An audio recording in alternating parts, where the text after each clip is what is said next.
Hey everyone, this is Ria Rochwani and welcome to the channel. If you are new at the channel, then I make videos according to my interest and also that help you out. So consider subscribing if you find it helpful. So today I will talk about some of the tips that you must keep in mind while reading NCERT to score good in NEET. तो देखो, NEET crack करने के लिए NCERT एक most important source है, ये तो सब बताते हैं। लेकिन कौन से सब्जेक्ट की एनसीईआरटी कितनी बार पढ़नी है, एनसीईआरटी पढ़ने की फ्रीक्वेंसी क्या होनी चाहिए, ऐसे कौन कौन सी टिप्स है जिनको यूज़ करके आप एनसीईआरटी की एग्जैक्ट लाइन मेमोराइज कर सकते हैं। So I will discuss everything about it in this video, so stay tune till end. So let's get started with the video. First of all let's talk about biology NCERT. तो देखो, biology की NCERT आपको इस तरह से पढ़नी है कि एनसीईआरटी की हर एक लाइन आपके दिल और दिमाग में बस जाए। मतलब आपको एनसीईआरटी की एग्जैक्ट लाइन्स याद होनी चाहिए, बिकॉज मोस्टली ऐसा ही होता है एग्जाम में कि बायोलॉजी की एनसीईआरटी से एग्जैक्ट लाइन आती है, मतलब डायरेक्ट लाइन उठकर आती है। तो अब इस तरह से एनसीईआरटी पढ़ने के लिए मैंने 11th और 12th बायोलॉजी एनसीईआरटी के टॉपिक्स को दो पार्ट में डिवाइड किया है, दो कैटेगरीज में डिवाइड किया है basically. That is first category है जिसमें फुल्ली थ्योरेटिकल चैप्टर्स आते हैं, और सेकंड कैटेगरी है जिसमें थ्योरेटिकल प्लस कॉन्सेप्चुअल चैप्टर्स आते हैं। तो जो फुल्ली थ्योरेटिकल वाले चैप्टर्स हैं, लाइक क्लास 11th की अगर अपन बात करें तो the living world, biological classification, plant kingdom, animal kingdom, morphology in flowering plants, anatomy in flowering plants, cell the unit of life. और क्लास 12th की अगर अपन बात करें तो एक ही चैप्टर है, that is microbes in human welfare. ठीक है, तो इन चैप्टर्स को पढ़ने के लिए हमें करना क्या है। तो ये चैप्टर्स जो होते हैं ये बहुत कंफ्यूजिंग है, मतलब इसमें ऐसा होता है कि हम याद नहीं रख पाते बहुत टाइम तक, लॉन्ग टर्म तक हमें याद नहीं रहता, या फिर हमने एक दिन पहले याद कर लिया लेकिन पेपर में गए तो ब्लैंक हो गए।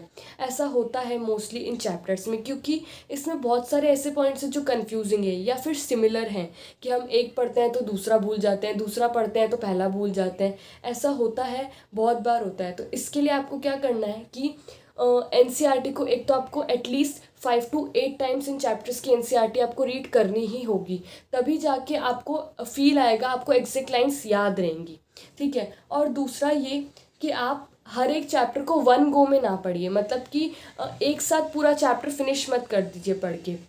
आप ऐसा कर सकते हैं कि स्प्लिट कर करके चैप्टर्स को पढ़ें, आप फिर डे वाइज उस चैप्टर को कंप्लीट करें। जैसे कि एनिमल किंगडम जो हमारा चैप्टर है उसमें बहुत सारी फाइलम्स है, उसमें जनरली कन्फ्यूजन होता ही है, मुझे भी बहुत ज़्यादा कन्फ्यूजन होता था जब मैं पढ़ती थी। तो ऐसा होता ही था कि पहला फाइलम पढ़ा तो दूसरा भूल गई, दूसरा पढ़ा तो पहला भूल गई, ऐसा बहुत बार होता था। या फिर पहले के पॉइंट्स दूसरे में आ गए, दूसरे के पॉइंट्स पहले में आ गए, ऐसा बहुत कन्फ्यूजन रहता था। तो इस कन्फ्यूजन को क्लियर करने के लिए मैं रोज़ एक फाइलम पढ़ती थी। लाइक डे 1 आप पॉरीफेरा पढ़िए, डे 2 आप सीलेंटेटा पढ़िए, डे 3 आप टीनोफोरा पढ़िए। और इसको ऐसा नहीं कि आप सिर्फ एनसीईआरटी से रीड किए, लाइक आप पॉरीफेरा पढ़ रहे हैं आज, तो पॉरीफेरा पढ़ने के लिए सबसे पहले तो आप एनसीईआरटी खोलें और पॉरीफेरा की रीडिंग करें। देन सेकेंडली आपको माइंड में पॉरीफेरा को मेमोराइज करना है। ठीक है, या फिर आप बोल के भी कर सकते हैं, मैं बोलकर करती थी क्योंकि मुझे बोलकर ज़्यादा इजीली याद होता था, तो मैं बोलकर फिर पॉरीफेरा को मेमोराइज करती थी। देन डे 2 जब मैं सीलेंटेटा पढ़ती थी तो उससे पहले भी मैं पॉरीफेरा को रिवाइज करती थी, माइंड में या तो रिमाइंड करके या फिर एनसीईआरटी से। आप कैसे भी पॉरीफेरा फिर रिवाइज कीजिए, देन आप सीलेंटेटा पढ़िए। देन डे 3 भी आप ऐसे ही कीजिए कि पहले सीलेंटेटा रिवाइज किए देन नेक्स्ट फाइलम।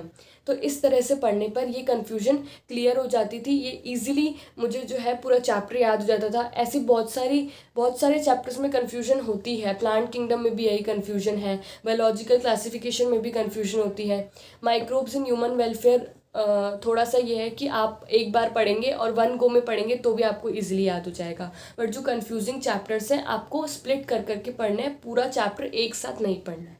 ठीक है, ये तो है कि आपको थ्योरेटिकल चैप्टर्स कैसे पढ़ने हैं। अब ऐसे चैप्टर जो कॉन्सेप्चुअल प्लस थ्योरेटिकल हैं, जैसे कि अगर 11th क्लास की बात करें तो plant physiology, animal physiology, cell cycle and cell division वाला जो चैप्टर है।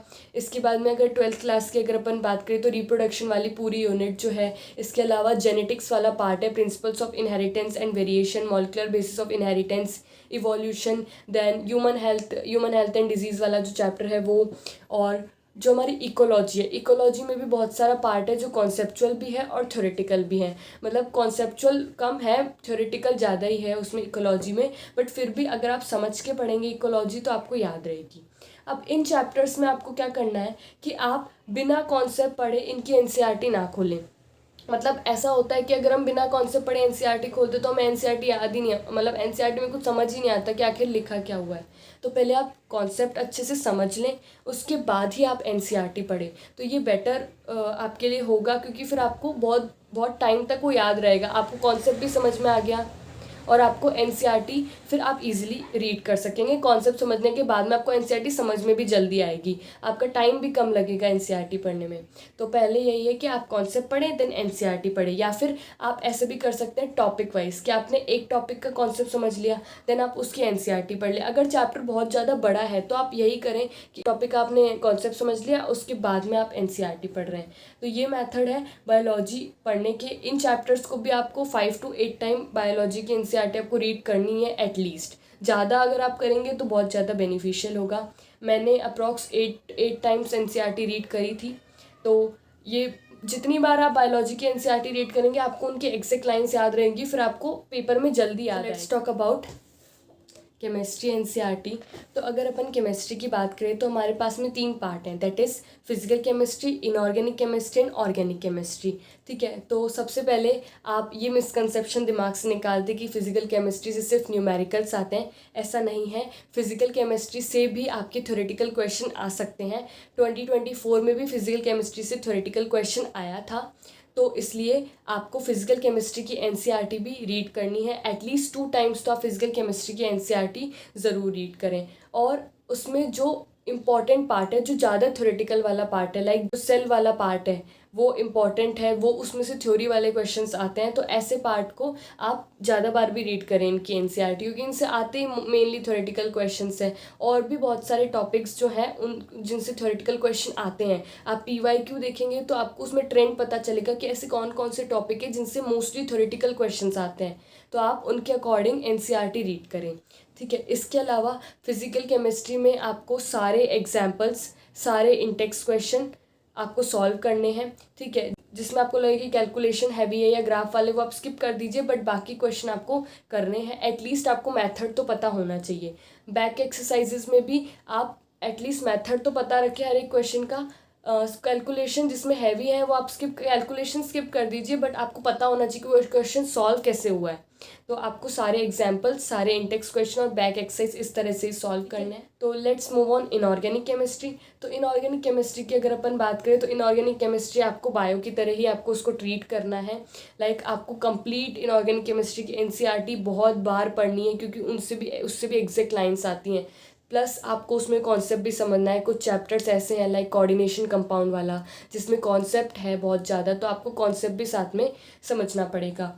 और उसमें भी आपको सारे एग्जाम्पल्स, सारे बैक एक्सरसाइजेस के क्वेश्चन और सारे के सारे जो इंटेक्स क्वेश्चन है आपको सारे सॉल्व करने हैं। इनऑर्गेनिक केमिस्ट्री में आपको कुछ भी स्किप नहीं करना है एनसीईआरटी से, क्योंकि बहुत इंपॉर्टेंट पार्ट है। बहुत ज़्यादा इसमें से थ्योरेटिकल क्वेश्चन आते हैं, बहुत कंफ्यूजिंग होते हैं वो क्वेश्चन, तो आप जितनी बार एनसीईआरटी रीड करेंगे आपको उतना इजी होगा इनऑर्गेनिक केमिस्ट्री को पढ़ना। और अगर आपको कुछ कुछ जो चैप्टर हैं जो कॉन्सेप्चुअल और थ्योरेटिकल दोनों हैं, अगर उसमें आपको कॉन्सेप्ट समझ में आ गया तो भी आपको थ्योरी पे आपको कमांड बनानी पड़ेगी, क्योंकि जब तक आप क्वेश्चन समझेंगे नहीं, जब तक कॉन्सेप्ट अप्लाई नहीं कर पाएंगे, तो आपको कंप्लीट इनऑर्गेनिक केमिस्ट्री बहुत बार पढ़नी है एनसीईआरटी से। ये भी आपको बायो की तरह 5 to 6 टाइम आपको पढ़नी ही है एनसीईआरटी से। में अगर अपन बात करें तो ऑर्गेनिक केमिस्ट्री में ये है कि आपको सारी रिएक्शंस याद होनी चाहिए। Mainly organic chemistry is all about reaction.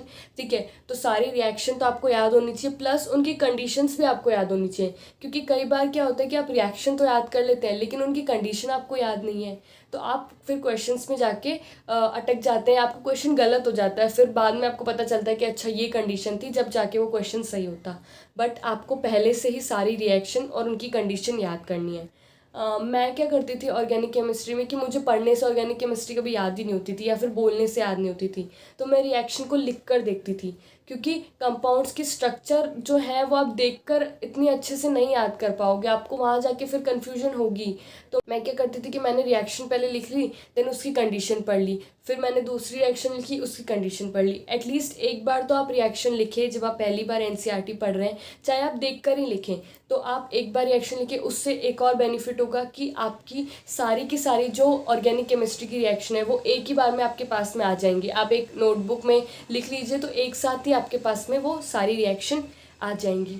ठीक है, तो इस तरह से मैं ऑर्गेनिक केमिस्ट्री पढ़ती थी। और ऑर्गेनिक केमिस्ट्री के बैक एक्सरसाइजेस मोस्ट इंपॉर्टेंट है, आपको वो सॉल्व करनी ही करनी है। In text question, examples, back exercises solve करनी है। इससे आपको 3 बेनिफिट होंगे। एक तो आपका कॉन्सेप्ट अच्छे से स्ट्रॉन्ग हो जाएगा, आपका कॉन्सेप्ट रिवाइज हो जाएगा, आपने जो पढ़ा है आपको उसको अप्लाई करने आ जाएगा। सेकेंड कि आपको टाइम फिर कम लगेगा, मतलब आप अगर वो क्वेश्चन सॉल्व करेंगे तो पहली बार आपको बहुत टाइम लगेगा, लेकिन फिर आप धीरे धीरे देखेंगे कि मैं जल्दी जल्दी क्वेश्चन सॉल्व कराऊँ, आपकी स्पीड मेंटेन हो जाएगी उन क्वेश्चन को सॉल्व करने से। और तीसरा, अगर एनसीईआरटी से कोई सेम क्वेश्चन आ गया, क्योंकि होता है कई बार कि एनसीईआरटी से सेम क्वेश्चन आ जाता है, तो आपको इजीली वो याद आ जाएगा, आपको तुरंत देखते याद आ जाएगा कि ये क्वेश्चन मैंने किया हुआ है, ये एनसीईआरटी का क्वेश्चन है। सो द पॉइंट इज़ कि केमिस्ट्री में आपको एनसीईआरटीज़ रीड करनी है, सारी एनसीईआरटी रीड करनी है, और उसमें बैक एक्सरसाइजेस, इन टेक्स्ट क्वेश्चन और एग्जाम्पल सॉल्व करने ही करने हैं, क्योंकि वो बहुत कॉन्सेप्चुअल है। आप किसी और बुक से क्वेश्चन ना सॉल्व करके एनसीईआरटी पढ़ के एनसीईआरटी के ही क्वेश्चन सॉल्व करें जो ऑथेंटिक हैं। So let's move on physics NCERT.